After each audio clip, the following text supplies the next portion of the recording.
Dans cette vidéo, je vais vous montrer comment supprimer une page d'un document PDF. Pour illustrer ce tutoriel, j'ai pris un PDF d'exemple qui se nomme paris.pdf. Si je l'ouvre, vous voyez qu'il est composé pour l'instant de 3 pages et je vais donc vous montrer par exemple comment retirer la deuxième page de ce document PDF et donc garder la première et la troisième. Donc pour ça, rien de plus simple. Vous vous rendez sur votre explorateur Windows et vous trouvez, comme moi, le fichier que vous souhaitez modifier. Vous venez faire un clic gauche dessus pour le sélectionner. Il est donc surligné en bleu, comme moi à l'écran. Et ensuite, vous faites un clic droit. Ce menu s'ouvre donc et parmi toutes les options proposées, vous en avez une qui se nomme Ouvrir avec. En plaçant le curseur de votre souris dessus, plusieurs options s'offrent à vous. Par exemple, on peut ouvrir le document PDF avec Microsoft Edge ou alors avec Google Chrome. Je pense que vous aurez forcément une de ces deux options. Dans tous les cas, à chaque fois, c'est le même fonctionnement. Donc par exemple, on va le faire avec Microsoft Edge. On fait un clic gauche sur cette option. Microsoft Edge s'ouvre donc et ouvre par la même occasion notre document PDF. On voit qu'il est bien composé d'une première page, une deuxième page et une troisième page. Ce que vous allez faire, c'est venir cliquer sur le petit icône imprimé qui se situe en haut à droite, juste ici. Si jamais vous ne le trouvez pas, vous pouvez également faire un clic droit sur votre document et venir cliquer sur l'option imprimer, ici, ou bien utiliser le raccourci clavier CTRL-P. Peu importe ce que vous choisissez, dans les 3 cas, vous vous retrouverez sur cette interface. Ce que vous allez faire dans Imprimante, c'est sélectionner Microsoft Print to PDF. Donc rassurez-vous, ça ne va pas vous imprimer le document, mais ça va vous permettre de le modifier en enlevant, en supprimant des pages.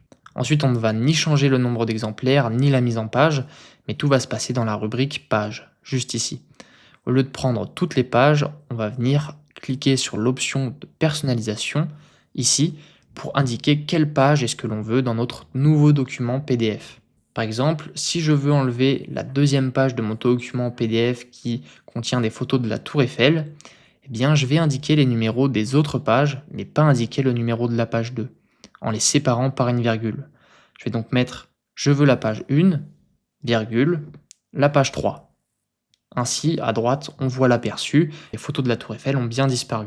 Si votre document PDF contient énormément de pages, par exemple 50, bien sûr, vous n'allez pas mettre tous les numéros ici.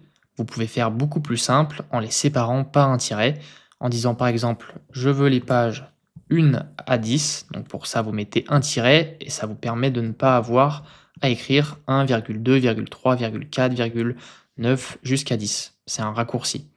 Et ensuite, après 1-10, vous pouvez dire « Je veux également la page 12, la page 14, puis les pages 18 à 50 ». Donc c'est comme ça que cette notation fonctionne. Moi, je vais revenir à mon exemple de 1,3 pour supprimer ma deuxième page avec la Tour Eiffel.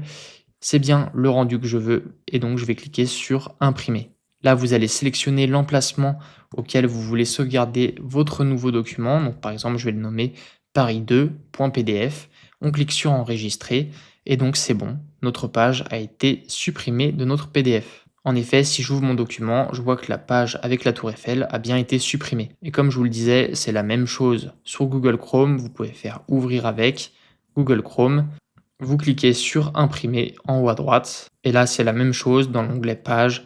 Vous prenez pas toutes les pages mais vous prenez une numérotation personnalisée et vous indiquez les pages que vous souhaitez imprimer. Donc c'est tout pour cette vidéo, j'espère qu'elle vous aura aidé.